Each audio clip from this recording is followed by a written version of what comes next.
Welcome back everybody, this is Fox. As you can tell by the title of the video and the screen we've got up here, today we're going to be going over the Anno 1800 calculator. If you follow me, I'm sure you're aware of how much I use this and rely on this when doing my big saves. It is the cornerstone of how I start my big saves. I couldn't do it without it. Everything is based around this calculator. There is many ways to use this calculator. I'm going to show you how I use it as an overview for all of my islands. We will touch on the individual islands stuff that you can do as well. But yeah, today that's what we're going to be doing. I'm going to be going through all of the different features and how you can set it up and how you can use it to plan your saves before you start, or even just to plan an island. You can use it to just plan one island, but to use it the way I do, you need to kind of have a grasp of what you want to do before you want to do it. That being said, we are going to jump straight into it. I will say quickly, there is a link in the description to Ollie from Flashbank Dash. He's a German native speaker. He has done a similar video to this. He's posted a link. We've kind of done this in tandem. I was supposed to release this video yesterday, but birthday celebrations and stuff have, let it slip back a bit. So, yeah, link in the description to Ollie's video. I would imagine it's going to be similar. I have watched it. I'm probably going to do it a little bit different to him, but yeah, he covers all the main aspects the same as what I am going to do. So yeah, link in the description to Ollie's video. So let's get cracking. I am going to speak to you as if you've not really used this calculator before. So I apologise if you're an intermediate user or if you have started to use this or you even know anything about it. So when you open the calculator, you get a blank slate. This is what it looks like. We're going to look at these tabs and look across the top right first here. This is light or dark mode. Simple. I have it on dark mode. I find it much easier to see. This brings up some settings. This is a very useful panel, this cogwheel. So text language, select all islands. This elbow test, don't worry about that. I've deleted that. Reset that. Yep, then the most important thing is, well, for this page, I'll find anyway, you want to highlight all of the DLCs you have active in the game. So whichever DLCs you are using or whichever DLCs you own, you check them with this box and they will then be included in the calculator, and then you can use the calculator to optimize production for those goods.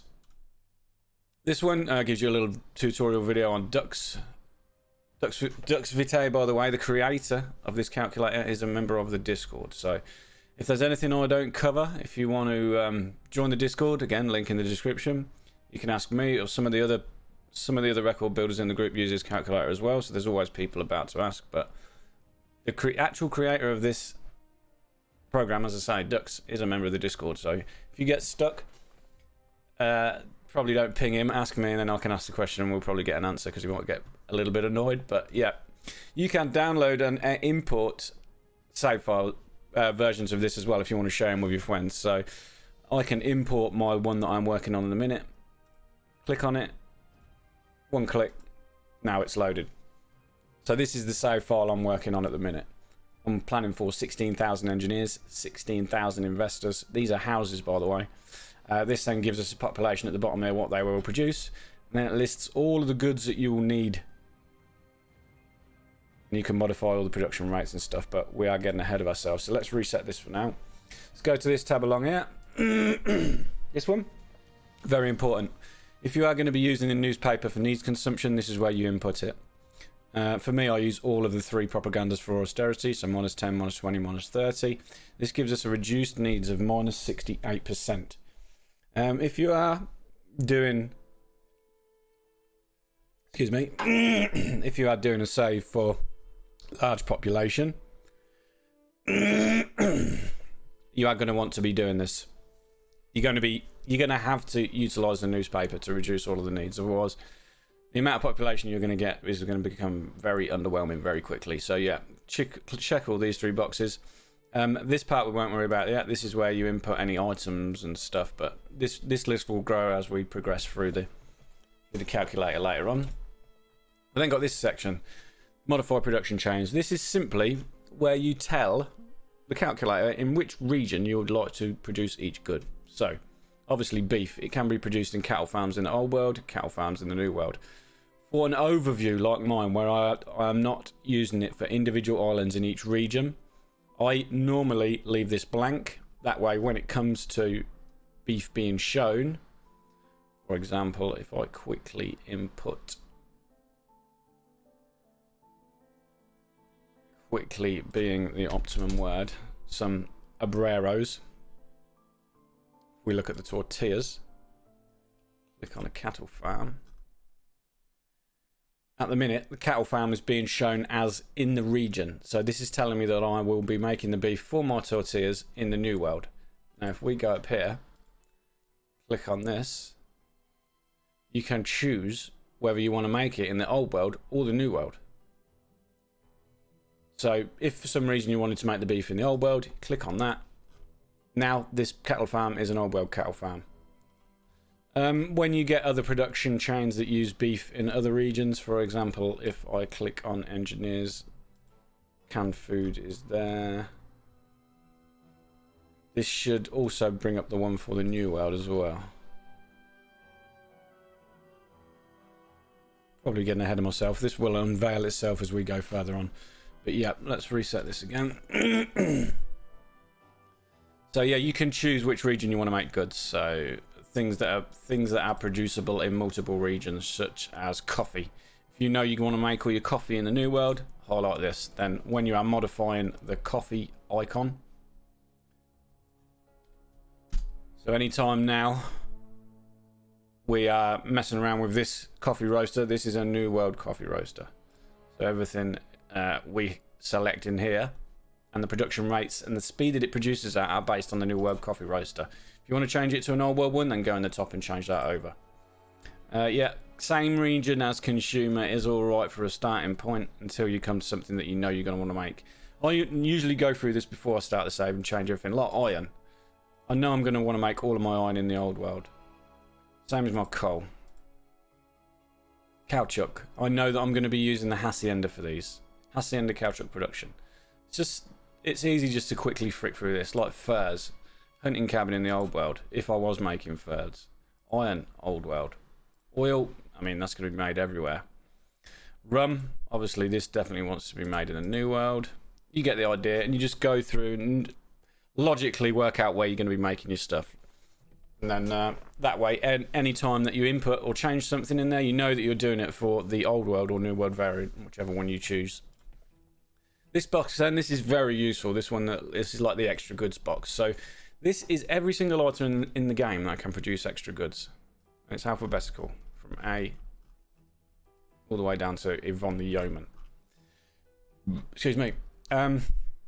This is the name of the item. Aidan Isak, world famous Embas and chef. This is the extra goods it gives, which is dried meat. This is the production building which you can use it on. If you want to use it, you simply click it. Alexander Hancock. This is one for farms. He gives potatoes. If you want to use him on your grain, hops, potatoes, great. Red pepper, potatoes. Or if you know you're only going to be using him on your grain farms, then you only select the one. Animal nutritionist. This is a very, very useful one. This bloke gives dung from Old World production chains. So I know for a fact that if I was going to make any of these in the Old World, I'm going to use this chap. So I would click this one in and it's going to highlight all of them. You get the idea. There is other ways around this as well. We'll be going over that later on. You can select these individually at the production building stage. Anytime there is a building that can use an item that gives extra goods, it can be added at the actual building stage. This one. This is the Docklands. Docklands is fully integrated in this save. We're not going to be going over this today because it is a really, really more in-depth tutorial and probably needs one for itself, and I would probably like to get ducks in for this. We have been speaking about this. You can set up trade routes between islands and yeah, it gets very, very involved, but suffice to say you can set up your pyramid. So let's say steam carriages. Steam carriages are going to be our top. We want this 2 times plus. Let's say advanced weapons are going to be on our next pier down, 1.6 plus. Advanced weapons and pocket watches. We generate a lot of pocket watches from production chains. They're going to be a 1.6 modifier. So top stage 2 times. The next stage of your pyramid 1.6. You get the gist. Set up your pyramid how you have it in game. And any time you want to use those items to trade for something, again later down the line in this video we'll be showing you how you can do that. So yeah, that's it. Really straightforward. Add the newspaper if you've got it. And tell the calculator which region you want to make each good in. Use this page to select which specialist you're going to use to create if extra goods, if you are any. Set up your Docklands pyramid. Then you are ready to go. So let's just keep this easy for now. Let's just keep it at a worker level. Let's say I'm starting an island. It's my secondary island. I want it to be workers only, and I want 200 worker houses. This one at the bottom is direct population. Let's say I wanted 1,000 workers. That means we would need 50 houses to do so. Or you can input houses in here. 200 worker houses will give me 4,000 workers. Now, there are a lot of different options. If you click on this tab next to the worker face icon, it opens this page. Now, this shows you all of the basic needs they need, all of the luxury needs, and all the lifestyle needs. You can choose, obviously, in-game what you're going to do. If you're doing a full supply run like me, I would check all of these boxes. That means I would be giving them everything. As soon as that's done, as soon as everything's highlighted here, it automatically adds in the calculator and it tells you how much of each building you need to create the amount of goods that they need. So this framework knitters, for instance, with one framework knitters working at 100%, we need 1.972 buildings, so 2 buildings, and this will give me 3.94 tons a minute. These are unmodified at the minute. These are just base, 100%. No electricity, no items or nothing. It all comes like that standard. We need 3.2 tons of fish, which is 1.61 fisheries. So, you know, if you build 2, you're good for another few houses. This one is the production amount. So, the 100% is what it comes at start with, as I say, with no items. This next box down is how many of those buildings you would need to satisfy the need, which is, for sausages, 1.29 tons a minute. It is really that simple. And then it gets crazy as you go on, because you're going to be using trade unions. You need to input the items into here, change the working conditions, and then everything starts to get a bit more involved. But it progresses steadily as you work up through the calculator. It doesn't just overwhelm you straight away. It's quite straightforward. Same with artisans. Let's say we wanted an artisan island with a full artisan island, say, with 2,000 artisan houses. All lifestyle needs and everything they need. Then it lists all of them for that. We keep the workers in there as well. 1,000 worker houses. They are now going to be combined. So this is now showing all of the goods that it needs to supply the workers and artisans together. So 21 tons of schnapps, 29 tons of bread, 17 tons of fur coats, 2.56 tons of bicycles, scooters, ball manufacturers. Obviously, this section here, consumer goods, this is the top line of goods that you will need to supply them. Everything else after that is stuff that's needed to make those. So we've got raw materials, agricultural products, which is what you would imagine. It's all your farms and your cattle farms. Intermediate projects, this is anything that isn't a raw material, an agricultural product. It's like an in-between step. So you've got your steel, your rendering, your malt house, which then turned into beer. You get the idea. They're really labelled quite clear, and it's easy to work out in which category is which. So once you've worked out roughly how many houses you have, let's say 1,000 workers and 1,000 artisans. Just for this example. You're then going to want to know what items you want in the town halls, and to do that you need to go to this section here. Click on the worker tab or the artisan tab, whatever it is. Come along here. Click on this. This brings up a list of all the items that you can have in a town hall to affect workers. And also, anything else that can reduce consumption. So, things like bars, restaurants and cafes from tourist season, shopping arcades and stuff, they can all reduce consumption of certain goods. No matter what tier you are, there is something that can do that. I mean, this Empanandos, this is from the cafe. Or it might even be from the restaurant. This reduces ice cream and stuff like that. And yeah, there's a lot of cool items that you can use to reduce the amount of goods that they need. These all need to be taken into account by the calculator. So let's just say absinthe, for instance. This is going to reduce the need of rum by 15% for the artisans, and it's going to reduce the need of schnapps for the workers. Let's say my whole island's covered with town halls. I've got 90% coverage on the island. yeah, this absent the cafe. Let's say the whole island is covered by these cafes. Sorry, should I say? I've got 90% coverage of these cafes. So you need to input the amount of people that are going to be affected by this on the island. 90%. Click on it. This has now reduced the amount of schnapps that we need to 18.46 tons a minute. If I go into this, remove this, schnapps goes back up to 21.34%. So anything you add in here that can be put in a town hall, or anything that reduces consumption, anytime you put it in here, is automatically transferred to the calculator, and yeah, and can reduce workforce like that, or indeed increase population.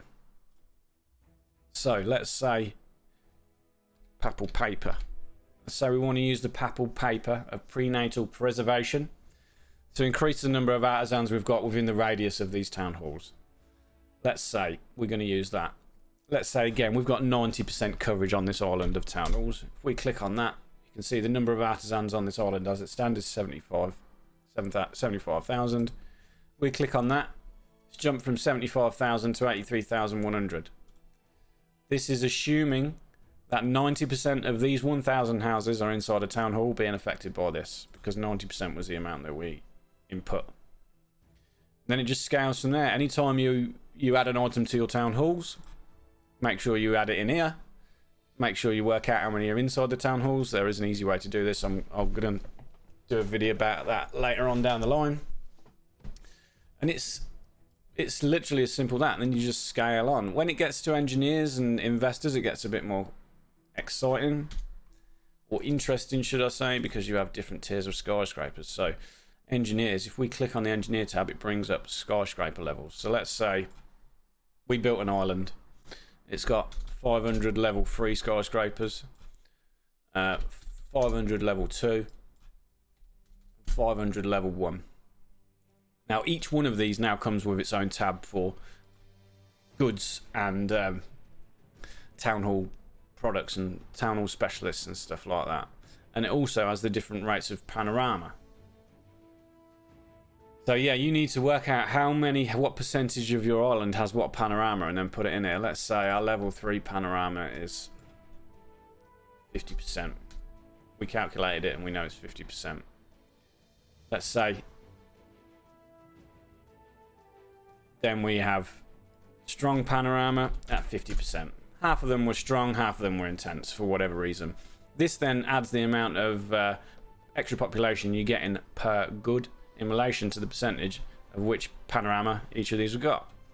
You have to do that per tier. So let's say all of our level 1 had intense panorama for some reason. Click on it, 100%. Now it's increasing the number of population we're gaining from these extra goods from this intense panorama. Yeah, same again. If we're using the papal paper, if you start typing in this box, it brings it up. Papal paper, let's say 90% again of these level 1 skyscrapers had papal paper. You get the gist. This is then increasing the population exponentially. These items obviously stack like they do in the real game, and it's giving you a population overview based on what you are inputting in these fields. Now, to work out the percentage of what panorama you have on the island, it's not easy. You're going to have to try and test it yourself.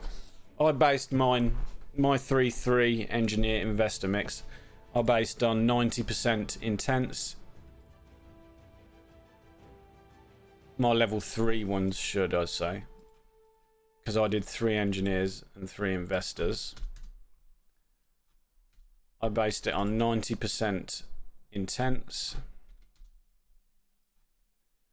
and I based it on 10% strong. This gave me a good overview of the amount of goods I was need. If anything, it was probably a little bit conservative, and I made a little bit more than what I needed, because I did have some that were the next panorama level down, if you get what I mean. But if you want to if you're using this the way I did and you want it as a base rule, 90% intense, 10% strong is a good place to start. So yeah, same with the workers and the artisans that we did. If you're using anything like your shopping arcades, let's say you've got toasters, you're making toasters in your shopping arcades, click on estimated toaster sales. Now these toasters, they're going to reduce the need of light bulbs for our engineers by 15%. Again, it needs a percentage, so how many of these are inside the radius of the radius bubble of your shopping arcade. So again, I mean, I based pretty much everything on 90%, and it worked out pretty well for me. So 90% of these engineers are going to be affected by toasters. Let's say you've also got a cafe on the island, bringing you the brioche royale. This is going to reduce the needs of coffee, chocolate, and it's going to give extra population for these as well. Click on that. Anytime there's anything that can affect these, put it in here. Also, your palace policies are in here. Lake Licensing Act. This is the one for the Department of whatever. If you're using the range boost, I forget what it's called. Department of Administration. Using the one with the range boost, you're probably going to be pairing it with the Lake License Act. This reduces the needs for coffee and rum. Now, this will be island-wide because it's a palace policy, 100%. Click on it. Every time you do this, these reductions are there automatically added into the calculator. So if we remove the Lake Licensing Act, for instance, you can see we need 34.5 tons of coffee a minute. We add Lake Licensing Act, the amount of coffee is dropped to 26.95. So anytime you input anything in this column, it automatically calculates and reduces the need in the actual calculator itself. So yeah, very useful, very easy. You really need to know what you're putting in them before you start building the island, really. You need to work out what shopping arcades you're going to have. Work on, decide your patterns for your shopping arcades. If you're having bar restaurants and cafes from the tourist season, work out what you're going to have in them on the island and have a rough guess of the coverage for them for this to work exactly. Same goes for your town hall items. I mean, papal paper. I used in my last save, I used papal paper at 90. I used Blue Skies delivery service at 90, and I used Blue Skies made at 90%. So this was pretty much how I had my islands set up. I had intense panorama at 90, 10% strong, Blue Skies delivery, Blue Sky made. I didn't have any bars, restaurants or cafe in this stage. I am, however, doing that for this one. I had the Lake Licensing Act, and I had the papal paper of prenatal preservation. So this is, on a nutshell, how my skyscraper islands looked. All of these are then, as I say, they factor in the extra population you're going to get, and it also changes the amount of goods that you need for each. And highlights it in this bottom, and eventually tells you how many factories you need to reach that goal. So yeah, this is the required workforce as it stands to provide the needs for these. This gives you an overview. To provide all of this stuff at base that they need, we would need 1,885 farmers, 20,000 workers, 15,000 artisans, 57,400 engineers, 3,400 nonoleros, and 5,275 obreros. Now, you can adjust the working conditions in these as it goes on. Let's say for our sewing machines, we're using the... What's the item for sewing machines that I'm trying to think of? This one, the cutting edge. Let's say we're using the cutting edge and it reduces the workforce by 50%. When you click on the sewing machine factory, it brings up a page like this. This is your workforce requirement. Click on that, 50%. That's automatically dropped that from 4,050 artisans to 2,025. So we might as well look at these pages now. Every single production building or every single building has a very, very similar UI. You can click on it like this. So this is the number of buildings that you have. If you already have some of these sewing machine factories, if you're building them for other reasons, you input in here. Let's say I decided to build 10 sewing machine factories before I started. Input it in there. The number of these sewing machines will then be inputted to the bottom there.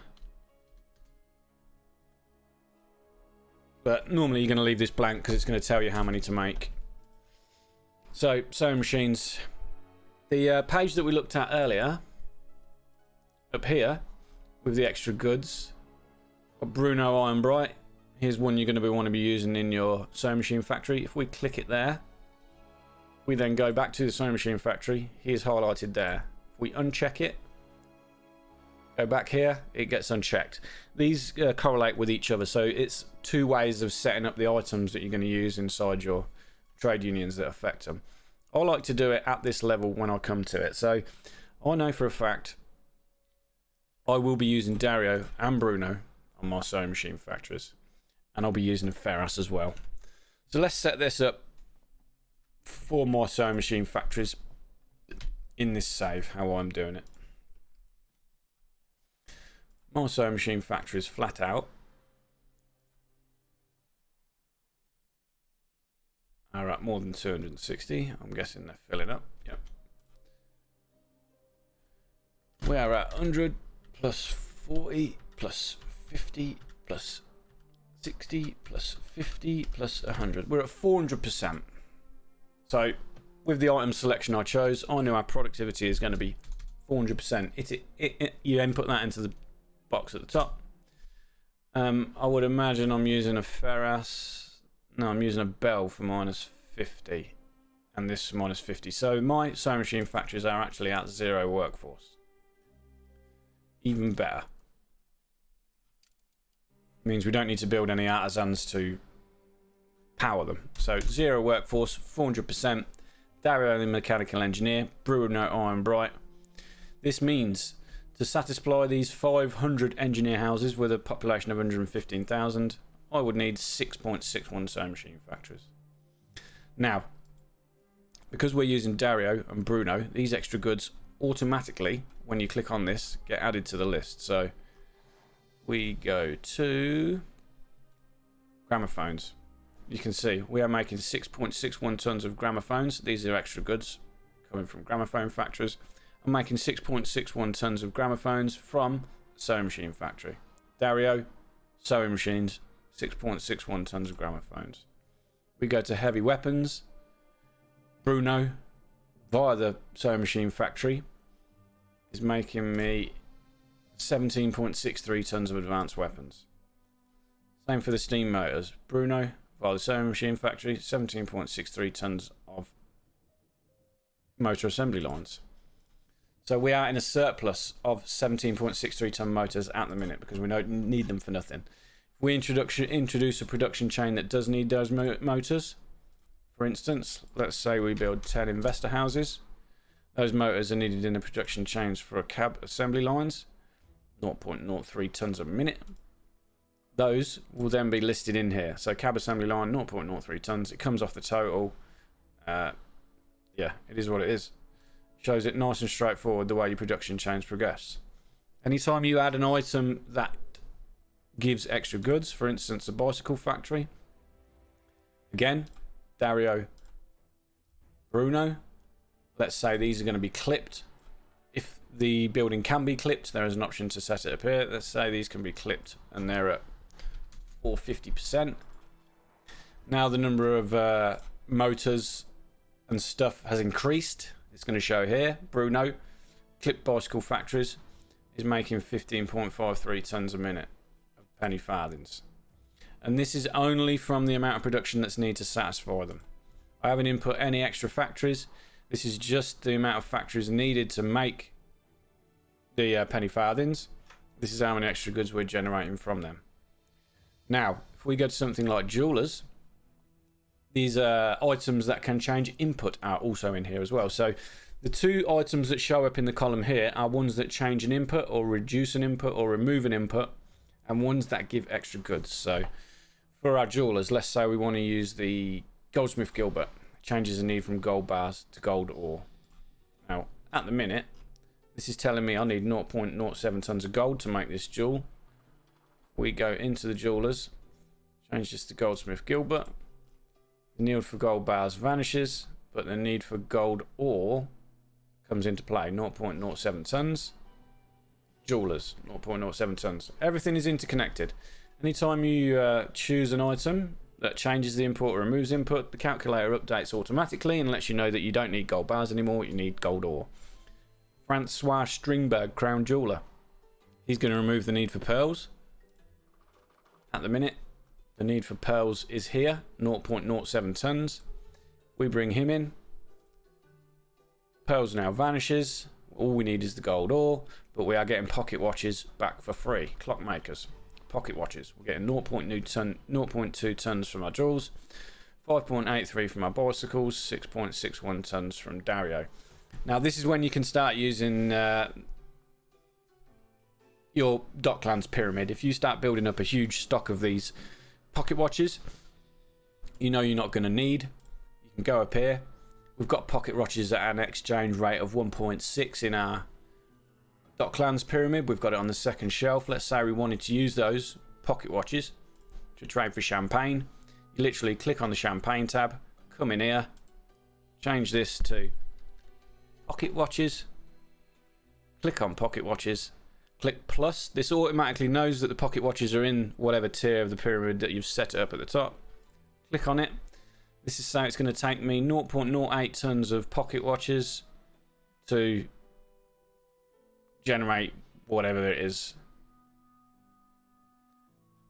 No, it needs. We're trading for 0.08 tons of champagne, and the amount of pocket watches we are using for that is 0.2 tons because of the multiplier.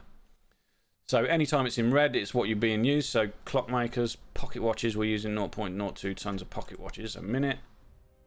Trade for the champagne, and this is bringing in 0.082 tons from Docklands. Yeah, now you can see how very, very useful this is, especially from my previous save. I was generating something like 700 tons of advanced weapons a minute, and it was very easy for me to keep track of what I was trading it for. Because as soon as I clicked on something, I used it to trade for an awful lot of stuff. I used it to trade for copper. I used it to trade for all the intermediate goods that were needed for production chains, like tallow, steel, wood, corn for ethanol. All of that stuff was traded for by advanced weapons. And every time you do, like for instance,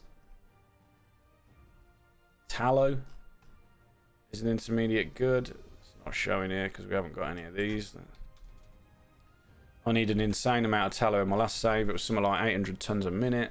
Came in here, change advanced weapons, click boom, went back to the advanced weapons tab, and it showed me exactly how many advanced weapons a minute I needed to trade for that good.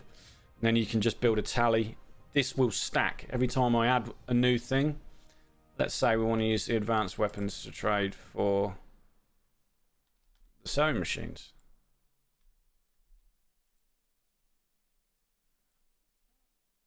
Gonna let me do that. That's for the rum, let's say.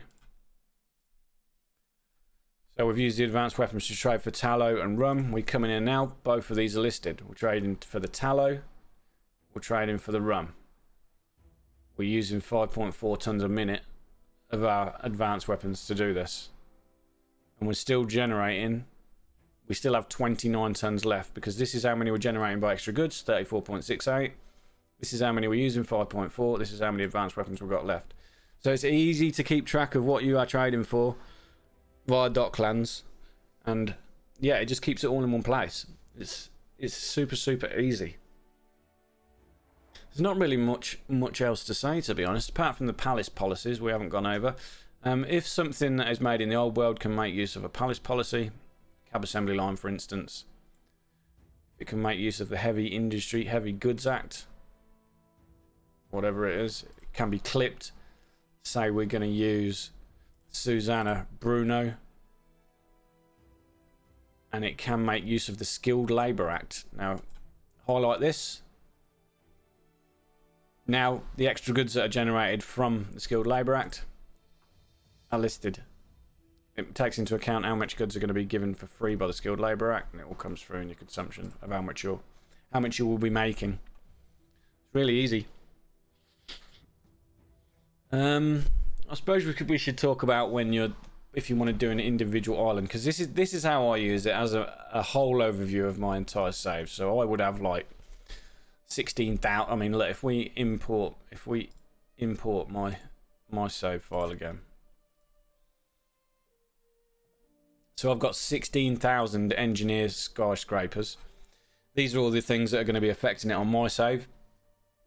I've got intense panorama, strong panorama, absinthe, the actor, blue skies delivery, cornucopia, empanadas, lamps, lipstick, toasters, lost tribes, Trigger Forest Trifle Tower, and yeah, I still need to add in the late licensing act.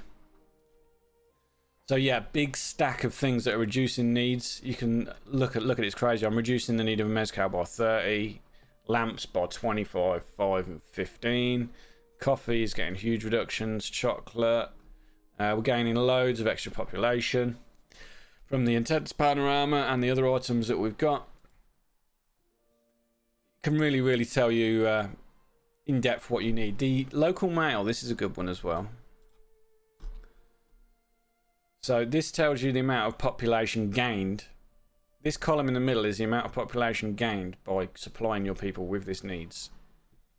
So you can say steam carriages generate the most population for investors.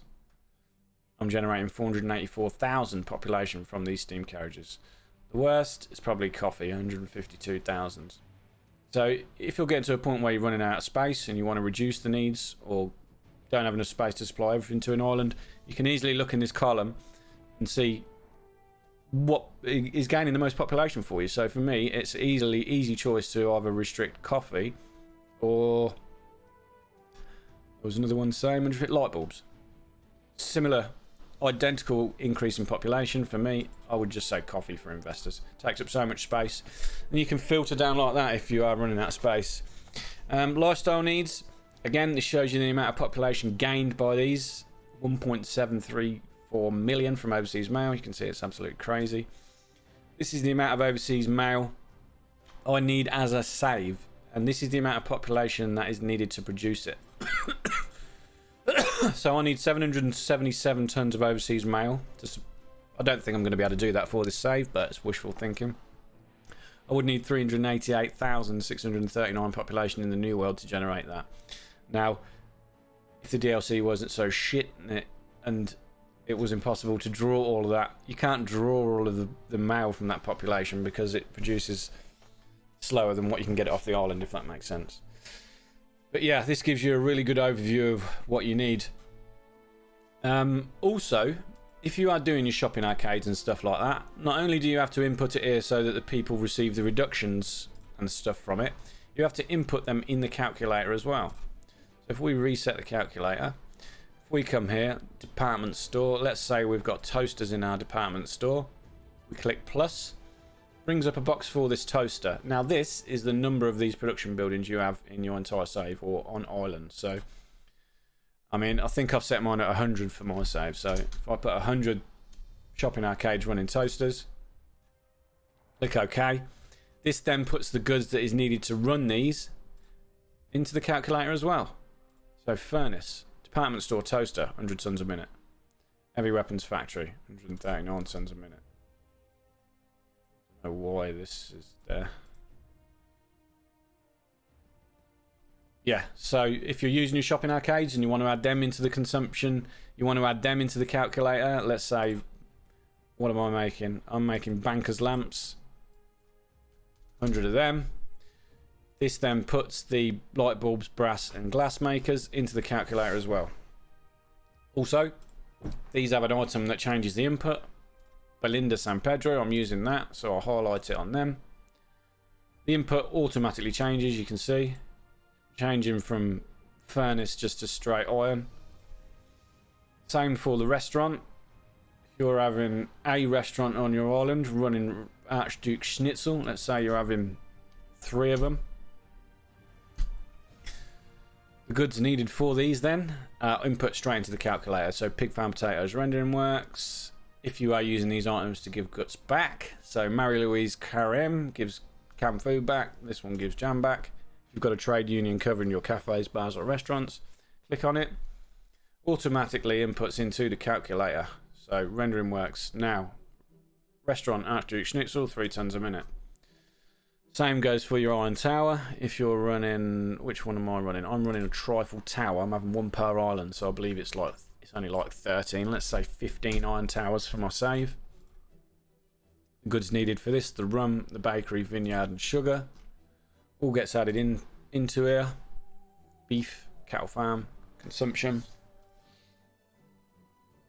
Yeah, that's about it. If you were going to set up multiple islands, the way you do it is you click on this, you choose the region that your new world's going to be in. Let's say I'm building an Embesson Island. You can name it. Call it Embessa. Oops. Call it if I can spell, Mbessa 1. Click on it. This then brings us to an overview of an Ambessan island. So let's say I've got 100 shepherd farms on here. So supply the workforce that we've got on here. It automatically brings up stuff related to that region. Let's say I wanted to use this island specifically for Sanga farms. Let's say I'm going to have 100 Sanga farms on this island. Click on that. 100 Sanga farms. We need to check this box. Fully utilize. Show factories construction. Hide input fields. Fully utilize existing factories even when input not needed. So yeah, like then I just inputted 100 Sanga farms, but the output didn't change. There is a setting in here.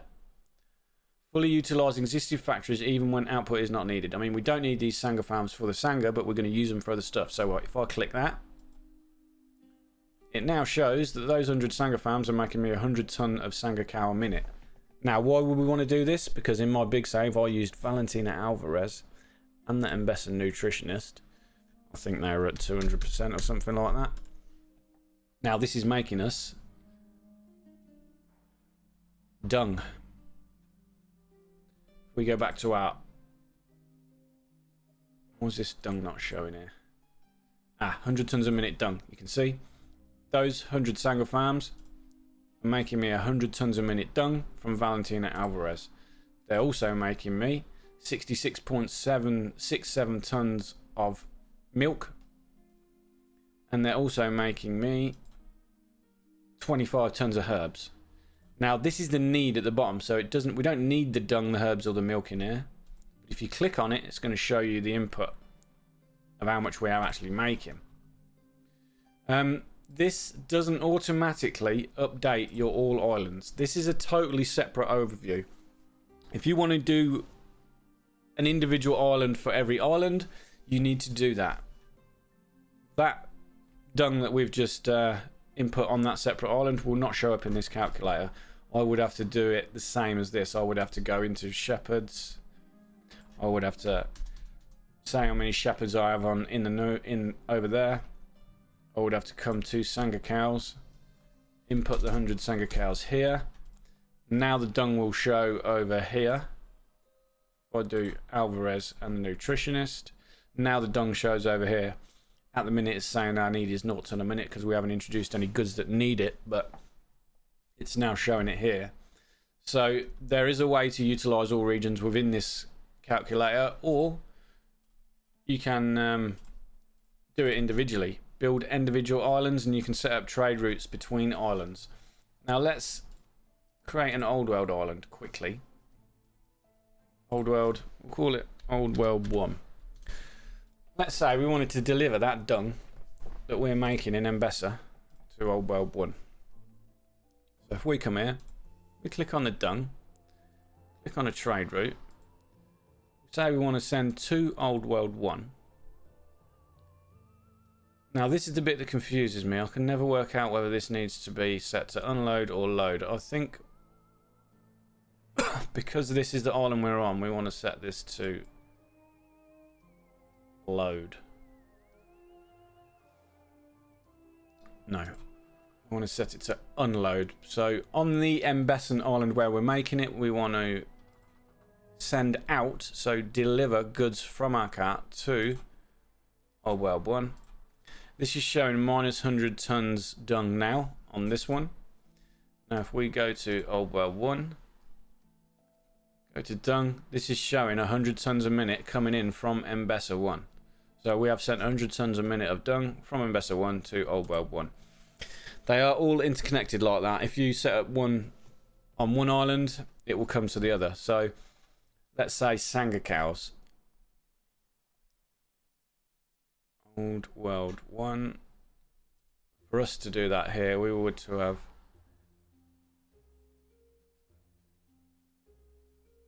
have to show all goods.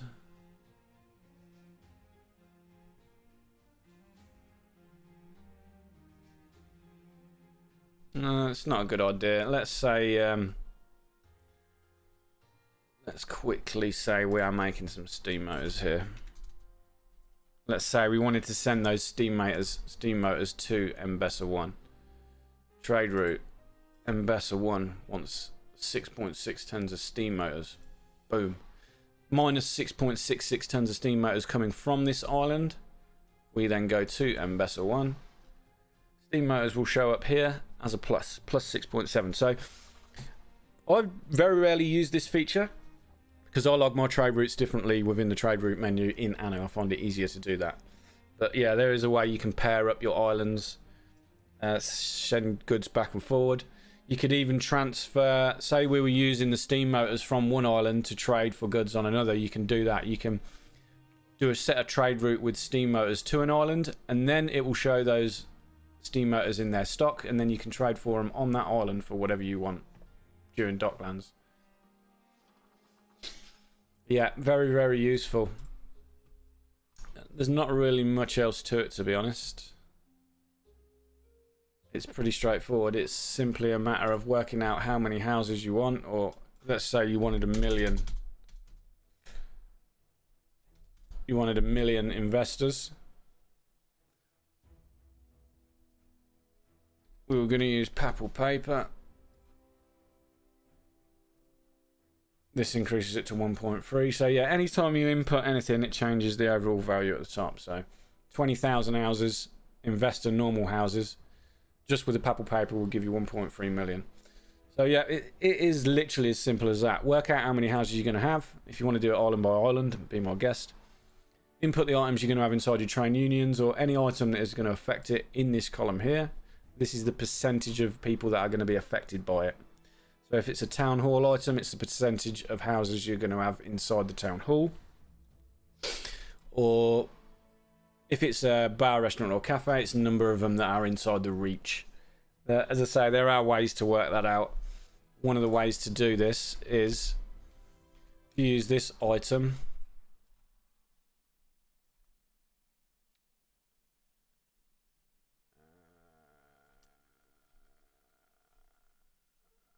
This item, this bish bang bibbly, this gives 1 attractiveness per house. So if you put this in every single one of your town halls on your island, and then go to the culture tab,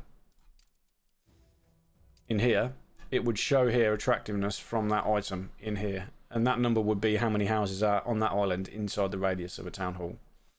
It's that simple. So yeah, I mean, that's 47 minutes. That's a pretty basic overview of this calculator. For farms, we didn't touch on quickly. We'll do that. It's very, very similar. Tobacco production. You've got the option for a tractor and a fertilizer. Now, when you highlight these, this automatically inputs the productivity. It's the only item that does that in the game is the tractor ban and the fertilizer silo. So, click on a tractor ban, it automatically gives you the 200%. And it calculates the extra goods as well. Cigar factory.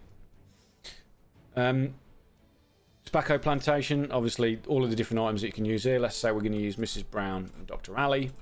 These are obviously all then factored in. You can see we're going to be getting 6.94 tons a minute from our tobacco plantation. You still have to go in and add the percentage boost of the other items that you're adding in there. Hacienda Caoutchouc. I always use the arborist Herman, and then a press. The plough, so they would be at 0 workforce. I think they're like 600% or something stupid.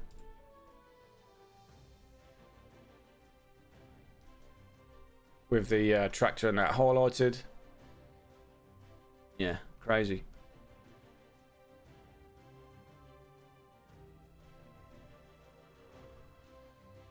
Yeah, I think that's it. I think that'll do for a basic one. As I say, if you would like a more advanced video covering the Docklands and how you can do stuff like that, then I'll probably get ducks in one day and we might just do it on stream just to hash it out. But yeah, I hope you enjoyed that. That's how I use the Anno 1800 calculator as an overview for my whole save. As I say, I don't use it personally to do it island to island. I find it easier for me to... I find it easier for me just to use it as a game-wide overview, and then I set up my production for it retrospectively in-game. But yeah, as always, thanks for watching. Hope you enjoyed this. Be sure to check in the description Ollie's video. As I say, Flashbang Dash done a similar one in German. I'm hoping it's similar. And yeah, stay tuned for the next one. Thank you.